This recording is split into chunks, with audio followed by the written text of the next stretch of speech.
All right, and my name is Brandon Helwig. I'm with UCFsports.com, and I am privileged and honored today to be joined by UCF's latest transfer commitment, Drake Metcalf. He's originally from Southern California, right? Orange County, Orange County. California. Has been at Stanford since 2020, and announced on Monday that he will be transferring to UCF later on this summer. Congratulations on the decision, Drake. Thank you very much. I appreciate it. Super excited and fired up to be in this position right now. Yeah, so I know I talked with you. I guess you took your official visit about a week ago. You were, raving about what a great time you had, how you connected with all the coaches and players, and really enjoyed the experience in Orlando. And I know at that time, you were kind of non-committal in terms of a time frame. You said you weren't going to be rushed into a decision. You weren't going to be pressured into it. As a player who doesn't enroll until this summer, you don't necessarily have to make a decision right now. So what was this past week like? Were you thinking more and more about UCF every morning you got? I'm just kind of, after that visit, what led you to the decision to make the commitment today? Yeah, I mean, it's just one of those things. I was telling a lot of the reporters that it's going to be one of those situations where you wake up and you just feel it and realize this is the spot for me. I didn't give a timetable to any of the writers that have been trying to talk to me these last few weeks and this last month or 2 months, I guess. I didn't really give a timetable of what I decided as to when I wanted to make a decision, but I gave myself this idea that, it's going to happen, and it's going to happen when it happens. I'm going to have that feeling in my, my soul that tells me, this is the right spot for me. I took a week after my SMU visit, thought about it. Took a week after my Northwestern visit, thought about it. Took a week after my UCF visit, and it really clicked with me. Like, the opportunities at UCF are just so enticing right now in all aspects of the choice that I've made, whether it be UCF joining the Big 12, just the area that UCF's in. Orlando is a beautiful spot. I've kind of tried to correlate them between Southern California or compare them between Southern California and Florida. And, it's very similar, palm trees, yeah, beautiful beaches, and, just an all around beautiful spot to live. Florida is definitely a place where a lot of people are starting to move from states like California. So I'm just joining the bandwagon right now and moving out to Orlando. But getting back on track, it just felt like it was the right time to make this decision. I didn't want to keep leading other teams on and other coaches on because I owe that to them. I used to say back in high school, I'm working just as hard in this recruiting process as the coaches are. And, it's a vice versa thing. They're working super hard to make sure they get their guy coming in. And then the player, it's on us to be able to make sure that we find the right spot for us and do it in a timely manner so we can show respect to the coaches that, poured out all their time for us. And, I just want to say I'm super appreciative to all the coaches that reached out to me and recruited me through this process. Ultimately, it fell down to UCF for me. And I'm super happy and thrilled with this decision that I've made. And, I couldn't be more excited for the opportunities that lay ahead. So the answer to this question in short terms is opportunity. Yeah. We'll talk more about the connections you made with the coaching staff, but how does one kind of make the commitment? I don't know how you did it with Stanford back in the day. If you did it on a visit or you just called the coaches, you took the visit last week. Did you call them up? Maybe they weren't pressuring you. How did you make the commitment to UCF? Yeah, I just felt throughout the week. I gave them a call and I said, it's the spot for me to be. UCF is a really good spot in all aspects. And it was just a phone call that I made to them, and then ultimately decided that UCF was going to be my next home and my final home for college football. So obviously it's big news for UCF. So what was the reception like? Did you call Herb Hand first? Was that maybe your first contact? I called Coach. Yep. I called Coach Malzahn first to let him know, and he was thrilled. Okay. It was great to spend time with him and his family on the visit. Miss Christie's awesome. She's so sweet, and just feels like another mom to have out there, taking care of her boys, which are the UCF football players. In addition to that, I gave a call to Coach Henshaw and Coach Hand after that, and just let him know, I'm all in. So there's no backing out of this decision. I'm not going to have other coaches try to sway me out of this decision and try to get me to flip. And, all the coaches have been really respectful of my decision. I got a ton of congratulations from coaches today, and I really appreciate that, that everyone's understanding, that everyone has a decision to make at the end of the day. And, it might not be school X, it might be school Z, but, at the end of the day, it's all about, mutual respect between both parties. Yeah. So giving them that call was super exciting. You know, the coaches were fired up. I know, you know, Coach Hand has a fiery spirit in him. Yes. That can't be tamed. It's awesome. I love it. I think that's one of the biggest reasons why I'm just so pumped up about this is having an offensive line coach that is so invested in the game. You can just feel it in the film room. When I sat down with him and we had a really good meeting, you just feel it. You know, you get a feeling being around these guys. You're like, this is the spot for me. You know, he's really hard on his players, but rightfully so. He wants to win big time football games.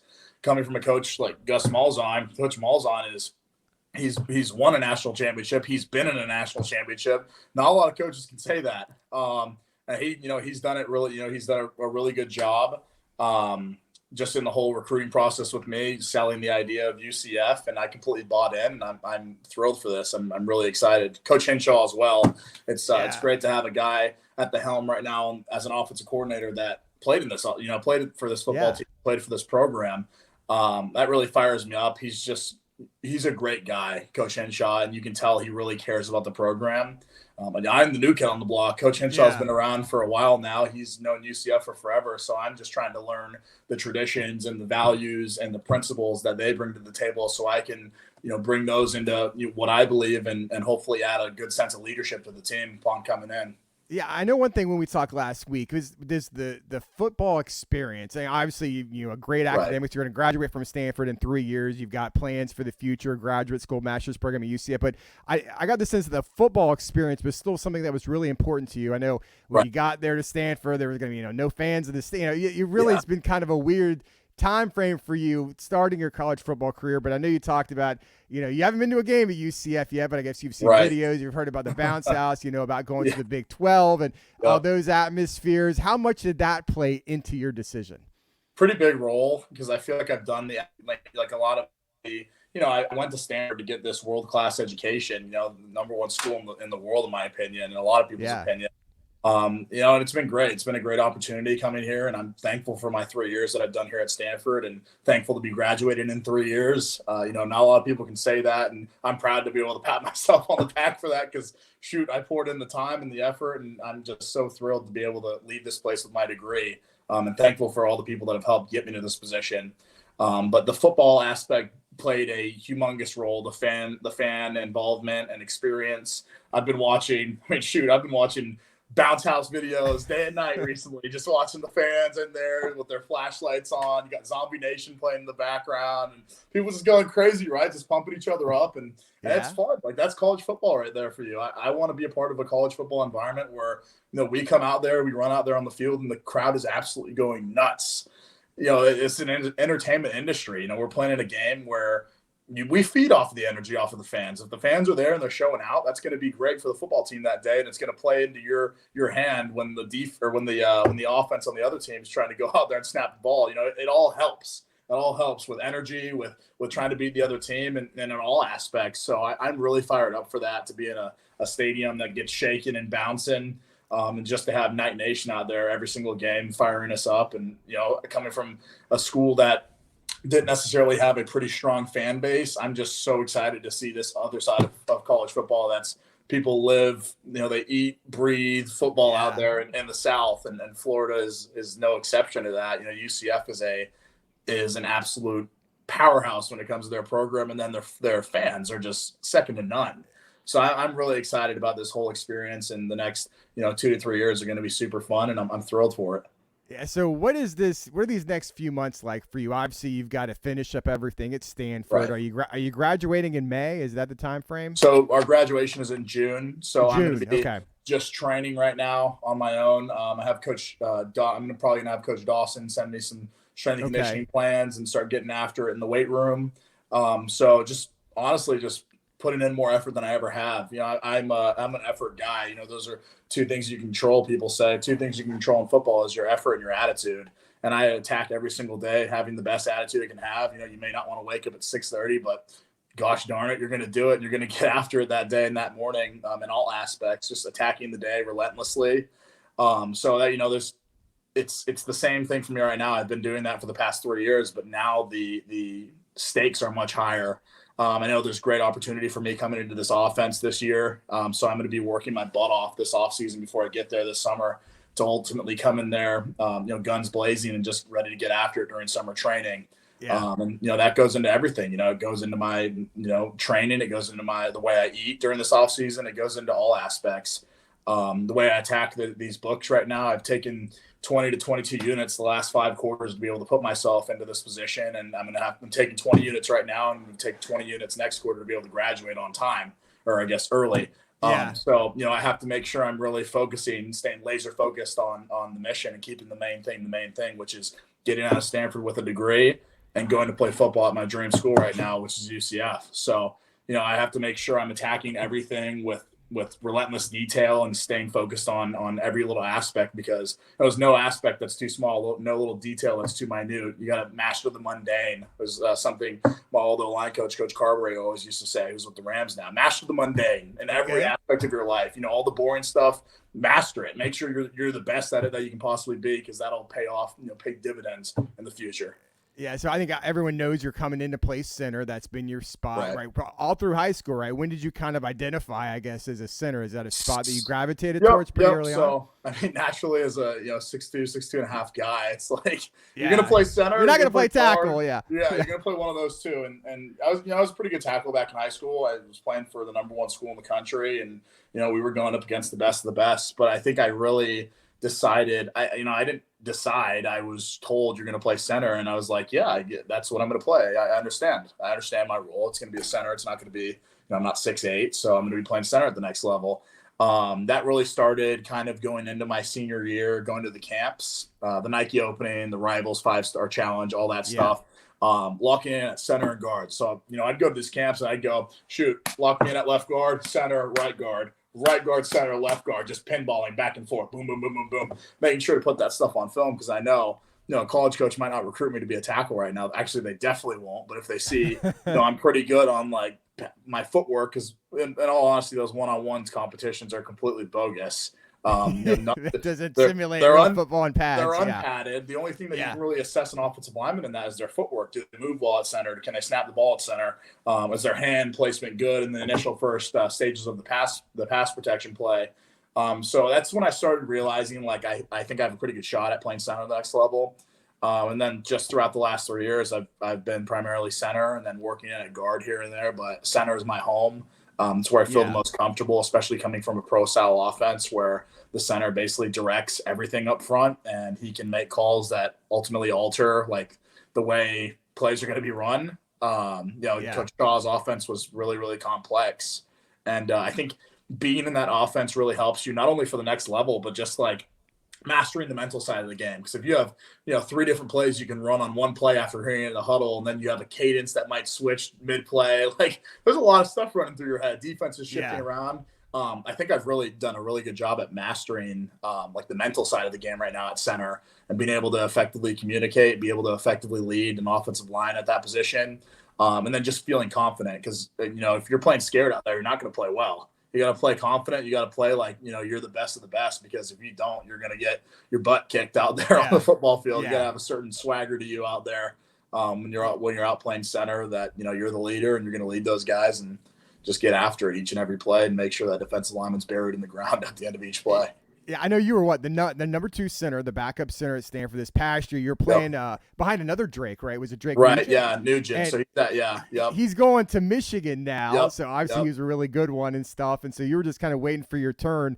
Right. So I mean, how excited are you for the opportunity to earn a starting job? Because I know you played the last couple of years, but you've not been an every down kind of player yet. Right. I mean, I started this year at Notre Dame at right guard, and kicked butt out there against really good defensive linemen, the Anamola twins and whatnot. And then we had a guy, Chris, that transferred in from Harvard, that was a pretty good 3-tech as well. So, I mean, I've proven I can get it done on the field. And that's the thing that all the coaches were telling me. Like, I don't understand how you weren't starting at like one of those 3 interior positions. Just blows their minds, and it blows my mind to this day. So it's one of those situations where, I could stay another year at Stanford, another 2 years at Stanford, but this place is not the place for me. I want to go somewhere where, they're taking it, the offensive line, and they're putting the best 5 out there on the field at all times. So I'm really excited for this opportunity to go in there and prove myself. I know the coaches have complete faith in me right now, that I'm going to go in there and get the job done and secure that job. It's just one of those things where the ball's in my court. Do I want it? Right. How bad do I want it? I want it way more than any single guy on this earth right now. I'm a hungry player. You probably get from my personality that I'm not a guy that's gonna let. You're not gonna back down. You're not backing down. I'm not gonna let any stone go unturned, and I'm gonna take every single necessary measure to be able to succeed at my job. Because I take pride in my job, and like I said, mastering the mundane. Every aspect of my life, I want it to be 100%. There's no 96, 97%. I want everything to be the best of the best constantly, because that's how I want to get it done. I want to be a perfectionist on the field, and I'm going to make sure to secure that spot. Right. I mean, you know how important the center position is from a leadership standpoint on a football team. So I know you talked about meeting some of the guys on your visit. You talked about with John Rice and Trent Whittemore and some of the guys on the line. Have you communicated with anyone today since you committed? And so are you starting to build that relationship? Yes. So John Rice and JR and I are pretty tight right now. I love that guy. He's, the whole visit he was with me, he made sure to go on, he's coming to all the meals, and I would too. So JR is awesome, just a great leader. And from the short time I got to spend with him, I really realized this guy's legit. He's a great leader, he's a great man, he's a great football player. I was watching his Ole Miss highlights when he was a freshman. I was like, goodness gracious. And then I throw on I watched UCF film with them in the film room, and then just on my flight home, I was watching JR highlights from this last season, just leaping over people into the end zone and breaking off on a huge 50-yard, just crazy stuff. So that's really fired me up. I've really started to develop a really good relationship with JR, as well as Trent. Trent and I have been talking about living together this next year. Obviously, we're 2 transfers coming in, so just figuring out living situations. I'm going to need a roommate, so I'm going to need someone that I can kind of build that relationship with as a guy that's also coming in. And then, Lokai was great, getting to meet him and hang out with him over the visit. He texted me today and congratulated me on Instagram. So it's been really great. Adrian as well. I got to hang out with Adrian and Cheeto. Adrian was my host on the visit, so he took me around and showed me Orlando, and it's just great. There's a lot of great guys on the team, and I'm excited to join this family and hopefully play a pretty pivotal role on the offensive line, and just continue to build this relationship with the guys, because they're all great guys. And now it's time to get to work.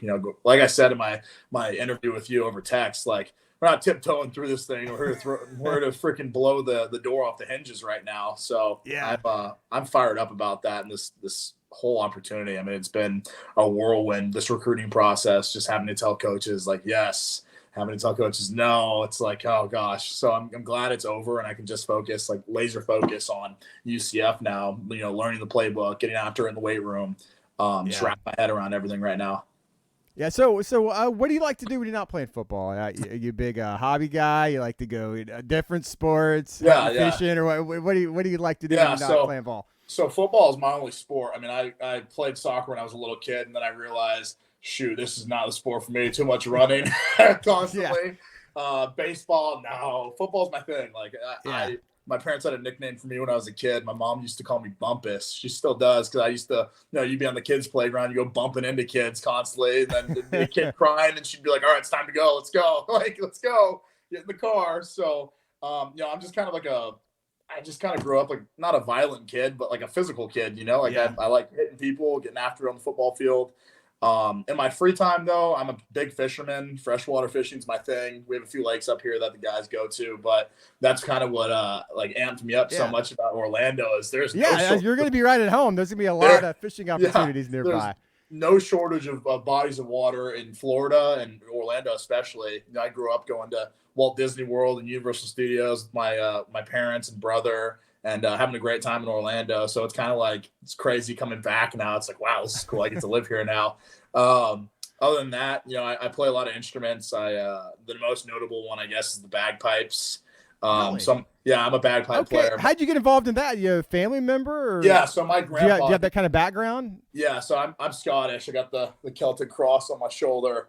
Okay. But my grandpa served in World War II, and when he passed away 7 years ago, they had obviously the bagpipes at his funeral, playing at a military funeral at a national cemetery for them. So seeing that, it was pretty moving. I was just a little kid at the time, but seeing that really kind of spoke to me. Man, I'm going to learn this, for our heritage and our roots. This is so cool. I listened to a lot of bands like the Dropkick Murphys or Flogging Molly, just punk rock, Irish punk rock bands.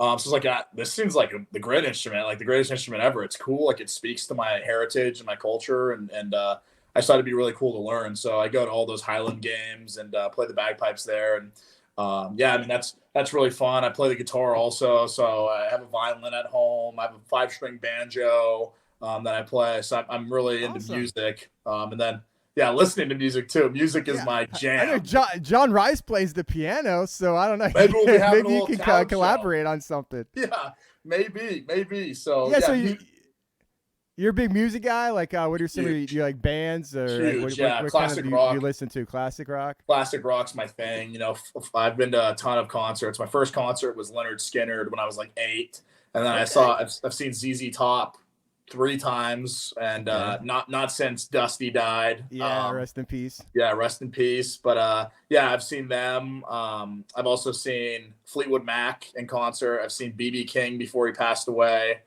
I've seen George Thorogood and the Destroyers, a little Bad to the Bone.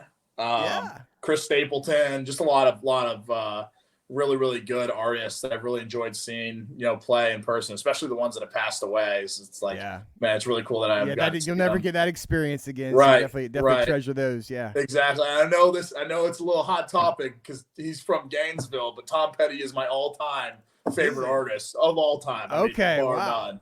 Yeah. So he's great. Florida native. So I mean, just all that classic rock, Pink Floyd, Led Zeppelin. Yeah, Motley Crue, the metal and all that. I mean, I'm just really into music. So that's kind of like my jam and my little get down on what I do when I'm free from football. Yeah, awesome. Well, that's interesting. So you're going to graduate from Stanford in June. Have you decided on a graduate program at UCF? There are a couple of options you're looking at right now. Yeah, so I'm either looking at the MIB or the MBA. The MBA is a 3-year thing. I could do the MBA and just like if I leave in 2, just come back and get it done later. Or I could just do, stay for 3. It all depends on how everything goes. I'm more leaning towards the MBA just because I want to be able to have something that really complements my degree and what I want to do in the future. So I was thinking that the MBA sounds really enticing right now. But if I just want like a 1-year thing, then MIB seems pretty good. There's a lot of different routes right now, but yeah, I mean, I'm really excited for, the academic side of things at UCF also. I've talked to a lot of guys on the team about what they're studying, and it's really interesting to hear like what they have to say about their areas of study and who's in grad programs now, and it's cool. Yeah, last thing I know, you've been talking about like how everyone at UCF is excited about the Big 12 and kind of blowing the doors off the hinges. I think was the quote you were using. So, what are your goals when you get to UCF later this year? What are you going to accomplish during your time down in Orlando? Well, shoot. I mean, I want us to be the best offensive line in the country. I mean, I want to win. First of all, like before individual awards come about, like I want to win that Joe Moore Award for the offensive line. Like I want us to be the best offensive line in the country. Keeping JR behind us safe and all nice and warm back there, and not feeling too much heat though, not giving up too much ground, but we want him to be safe back there and giving our running backs. I've seen so much film of our running backs just getting after it on the field and just giving them the running lanes that they need to be able to kick butt out there and go score a touchdown way down the field, break off for a huge run, and then just giving our wide receivers time to go make plays downfield. But I think the Joe Moore Award is my number one accomplishment that like I really take personally because being an offensive lineman, that's like the coolest thing ever is being able to say your offensive line is the best in the country, like bar none. I kind of felt like a sense of that back when I was at Bosco. Like we were the number 1 team in the country, and our O-line was like no one to mess with. We had guys that all went D1, and they were just studs. So I always bring up high school just because like I feel like it relates a lot like to the values and principles that a lot of these teams have. Bosco just did such a great job at instilling that in us. But I have like this just competitive attitude and nature that's just in me that just wants to be the best at everything we do. So that Joe Moore Award is something I really see that's possible. I mean, all 5 guys in the O-line last year were grading super high on the PFF ratings. Coach Hand tells me a lot about. Obviously the goal for me is to be the Remington Award finalist and then to win that thing. I want to be known as the best center in the country, and I hope to put on a clinic this next year with the offensive line out there. I'm going to have great guys around me. I'm really excited about that. And, I take nastiness and violence very, very seriously on the football field. My dad played in a time back in the 80s at Yeah. UNLV with Randall Cunningham and Suge Knight and Ickey Woods. My dad's roommate was Suge back in college. You told me that. I didn't realize that because, I mean, Yeah. everyone knows who Suge Knight is. I didn't Yeah. know about his football background, so I was Yep. Googling Yeah, it so he after was we a talked. defensive That's really cool. Yeah. Yeah, so he was a D lineman, and they used to pair. Was he a mean dude? I mean, I take it he was a mean dude back in those days, too. This is what they did. This is UNLV back in the 80s. They used to pair up the meanest lineman with the meanest offensive lineman, and naturally my dad and him got paired up every single training camp to live together, which is crazy. I mean, that's just a recipe for disaster, but that's for another conversation. But I model my game after my dad. He just played with this fire inside of him that you don't find too often on the field anymore. Guys that literally are out there to rip the heads off of other guys off there on the field. I mean, I'm coming for people when I'm on the field. I don't want to be the guy that's one to be messed with. I'm not one to be messed with on the football field. You have to have this just utter nastiness in your head. My dad always says you got to be evil, mean, wicked, and nasty out there to be a successful offensive lineman. If that guy's not ended up on his butt after every single play, there's a good chance you're probably ended up on yours because it's a kill or be killed world out there. On the field. And Lyle Alzado also says something that, the Darth Raider, he always says that, anybody who says they're playing this game is straight lying to you because this game isn't a game, it's a war. And I completely buy into that opinion. When I put my helmet on, it's all business. I mean, it is literally I'm out there to destroy people on that football field because that's how you win games.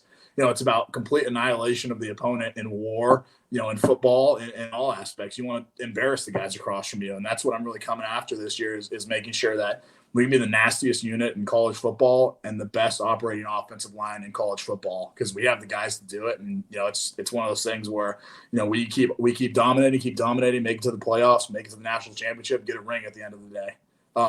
You see it.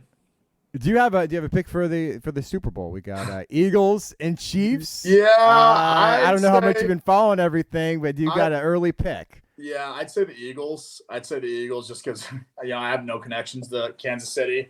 I guess we have one guy from Kansas City in the O-line room, but I'm rooting for the Eagles. We have my former teammate who's at Duke now, Jake Hornerbrook. He was offensive lineman here. He's from just outside Philly in Westchester, Pennsylvania. Okay. So they're Eagles guy. Yeah, he's got some pretty good feeling about this. He's got a pretty good feeling going to this Super Bowl. And, I just want to see Jason Kelce win again because I love seeing Kelce get up there, and just give his crazy speeches after they won the last Super Bowl. So I love him. I look up to him as an offensive lineman, as a center, and kind of take, tidbits of his techniques and incorporate them into my game. Hand work, footwork, just the overall mentality of how he plays. So I'm hoping that the Eagles win because I really want to see them win. I'm a Patriots fan, so it's like a tough little sore subject. A little bit of a downturn lately, but yeah, a little bit of a sore subject right there. But it's I just want Philly to win right now. I want those guys to go out there and kick butt out there. It's cool though. The Kelce brothers going against each other. the Kelce brothers bowl. So do you have is that your favorite offensive line? Do you have like a favorite offensive lineman that you follow in the NFL or a favorite lineman? Yeah, do you think of it like that? So I'd say Kelce is my favorite lineman to watch, like technically. But one guy I really look up to, I wouldn't say technically. My one guy that I look up to the most technically by far is Laken Tomlinson. We trained together down in Southern California with Jackie Slater. So I actually trained with Jackie in the offseason. Hall of Famer, Rams offensive lineman, 20 years with the Rams. Yeah, just absolute stud on the football field. So he trains all those NFL guys down in my neighborhood at home, like literally in my neighborhood at the park by my house. And so, I grew up watching Michael Orr practice out there and get after it and just crazy NFL players just out there. I'm like, holy cow, like Michael Orr, the blind side, he's out there right now. Just crazy stuff. So, I got to meet Laken Tomlinson. He's the guard for the Jets right now. He was with the Niners for a while. So that's how we kind of had that like close relationship because he was up here. But watching him play is like really, really helpful to me. He's a mentor to me. Like he's literally a big brother to me when it comes to football and life in general, like making my decisions. He texted me today. He's super fired up about me choosing UCF and it's like, you're going to kick butt when you get down there. But he's just so technically sound and fundamentally sound. Like it's hard to beat him on the football field. He plays with a nastiness too. I'll have to send you a clip after this, but I was just talking the other day about a clip where he went against this linebacker. This guy tried to jump when he made it to the second level. This guy tried to jump and Laken just boom leveled this guy in the second level. I mean, you don't see that happen too often all the way down the field, but Yeah, it's great, having guys like that I can like relate to, and then have them be able to, bestow words of wisdom upon me and advice that I can take and really like carry to the grave. Like, you know, like I mentioned Kevin Carver earlier, he had a lot of phrases that stuck with me. One of them is put that on your football tombstone.